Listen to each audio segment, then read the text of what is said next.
Good morning from New York. I'm Chris Hayes. The Eurozone and Cyprus overnight agreed to a $13 billion bailout deal, one that would put much of the bailout cost on the nation's bank depositors.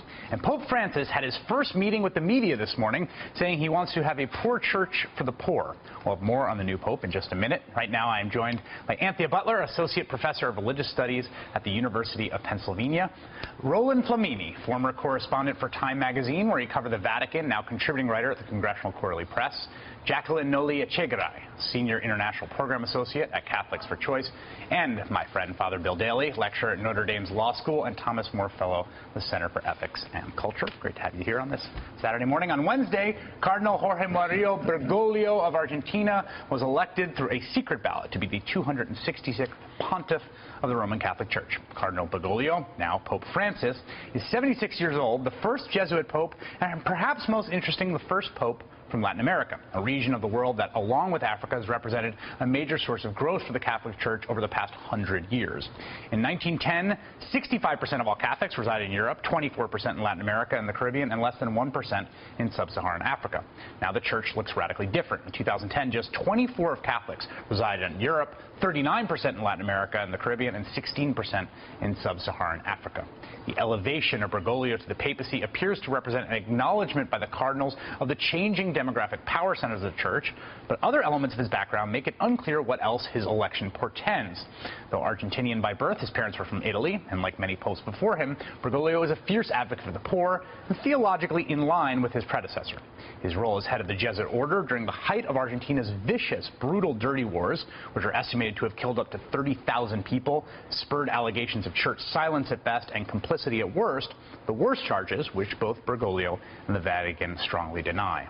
The allegations go directly to the Catholic Church's role in the developing world, where it still holds immense political power. How the Church wields that power in coming years will likely be a defining part of Francis's legacy. Perhaps most pressing in the immediate term for the Church is the question of reform, clearing out the bureaucratic and moral rot that has come to define the Vatican in many corners of the world. It is still unclear just how much will or power Pope Francis has to take on that difficult task. So my first question, the place I want to start is, when someone runs for President of the United States, I have a good sense of what that election is going to be about. There's a set of things that they'll talk about, and there's a set of things they won't talk about, and then there's some surprising things like gaffes or some personal, personal little sins or transgressions that might make their way in. When you come before the Cardinal Conclave, you say, brothers in Christ, this is why you should elect me Pope. What does that election turn on? I literally have no idea. Yeah, well, in this case, I don't know. I mean, there's so much this election could have turned on. I mean, one is you have a curia that's in desperate need of reform. You have a church where, reports this past week broke out that there had been a $30 billion apartment building bought that was, actually a gay bathhouse was part of it. You have the problems with the Vatican Bank. So you need somebody who can be a good administrator, but also put a different face on the church. You need somebody who can be compassionate, who can speak to the victims of sexual abuse.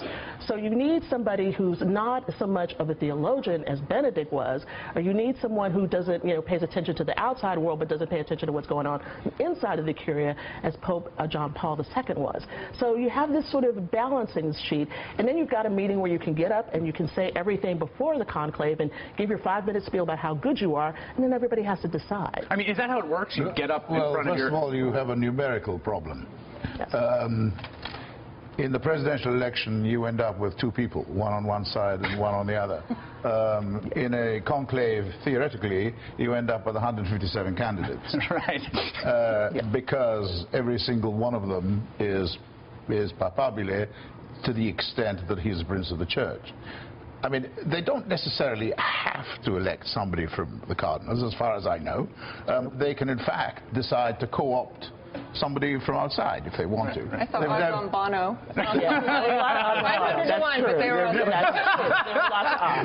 That's probably worth a dollar bet, just on the off chance. In the first voting, which was Tuesday night, they actually had 2 or 3 votes for Pope Benedict XVI. Which was a sort of tribute to him from 1 or 2 of the individual cardinals.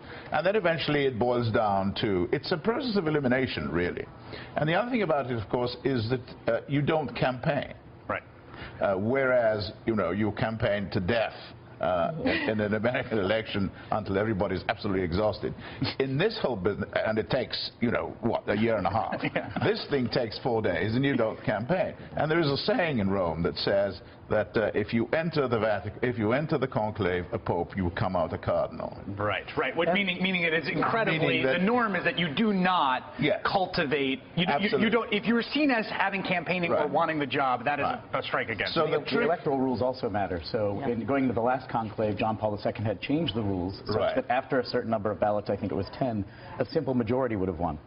So a group favoring a candidate who could not gain a 2/3 majority, if they were willing to be stubborn, were going to win eventually. Absolutely. Benedict changed the rule back. They did. So you couldn't count if we have a guy that's got 50% plus one, that we'll just wait it out. And so they had to settle on somebody who could get 2/3. And you have to wait until you get to that 2/3 threshold. And of course, you don't make any speeches or anything of that nature. I mean, the whole thing literally is backroom stuff. I mean, and you find that you're being championed by somebody. It's also Sistine Chapel praying room stuff. We like to believe that there's some room for the Holy Spirit. Absolutely. A little bit. My mother never typed. She didn't go to college, right? But we got her a computer a couple of years ago, and now she has this great habit of sending cute little emails to us, which we forward around. They're always entitled Mom, because she doesn't know that we can see from whom emails come.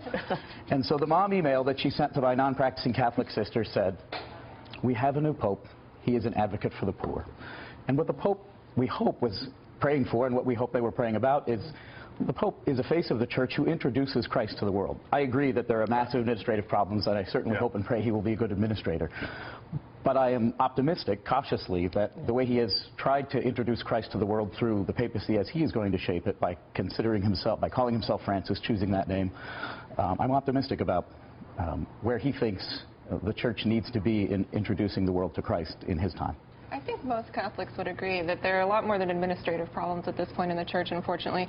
The Pew Center for Public Policy and Religion put out a poll this week, right before the election of Francis, where it asked American Catholics, what is the most pressing problem that the next Pope needs to address? And 34% said the sex abuse crisis. So, I mean, this is beyond there are definitely administrative problems, and then you have what is perceived by many Catholics in the U.S. and abroad as a moral crisis. Another 16% of the people polled, of the Catholics polled in that study, also mentioned, if you put them all together, issues of modernization, abortion, contraception, LGBT rights.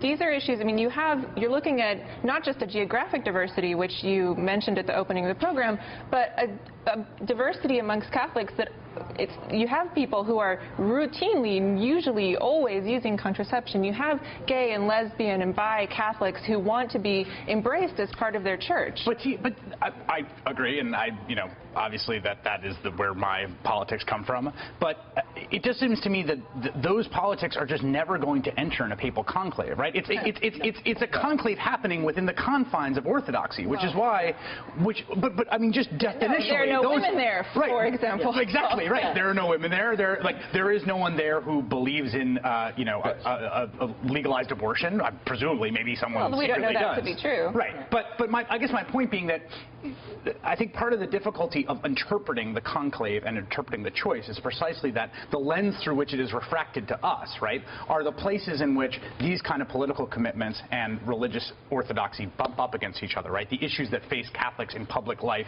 and in their private lives in America. But that presumably has literally zero to do with the decision-making happening within the conclave, right? Because it's not like there's someone getting up who is a pro-marriage equality papal candidate and someone who is not, or someone who is a pro-choice papal candidate, right? All of this is happening within the boundaries of orthodoxy. Well, if you're talking about reproductive health, and they're talking about Pope Francis as a champion for the poor, this is an area in which, when you do not have access to contraception, when you do not have access to abortion because your government has prohibited one or the other, or there's no access to it, this is an issue that most affects poor women and poor families. If you cannot control your fertility, if you cannot interrupt your pregnancy and abort when you are in a crisis pregnancy situation, the people who suffer the most are the poor. And if this is a man who does embrace the needs of the poor, then he needs to understand that reproductive health is part of that. Yeah, he embraces the poor a different kind of way. See, this is the issue. I mean, he's not thinking about those kind of issues. He doesn't want to do this in the Marxist kind of way, where we're like, we're going to have this preferential option for the poor, and I want all of these things, abortion, all this stuff. I mean, this is the church. It's 2000 slowness, okay? This moves at a no, this is the hierarchy. Yeah, this is the hierarchy. But it's not yet. I am the church. Yeah, no, people like me are the church. Yeah, we are. But you know, the question is people think, are they going to go in and do this stuff? Look, I'm where you are, okay? I'm very clear about where I am. But they're not thinking about this stuff. They don't care about it. They don't have women there. I mean, when he said at the press release, it said, you know, the women are there to serve. They asked how women are involved, and the women are there to serve. I just went, oh my God, this is like the worst line on earth. And I just got on Twitter and talked about it because I thought, you know, this is the moment. This is where they can't hear everyone else. They have this line, and they can't hear the outside world. And so it's all about the theology and the orthodoxy in that room, but the world that they need to be in, that world that they talked about in Vatican II, they have not addressed yet. Yeah, I want to talk about, to go back for a second to this question of reform in the Vatican, the Curia, right, which is an institution and universe that is fascinating, right? I mean, that's why Dan Brown sells lots of novels. So I want to talk about that, and then move out also to what this will look like in the rest of the world right after we take this break.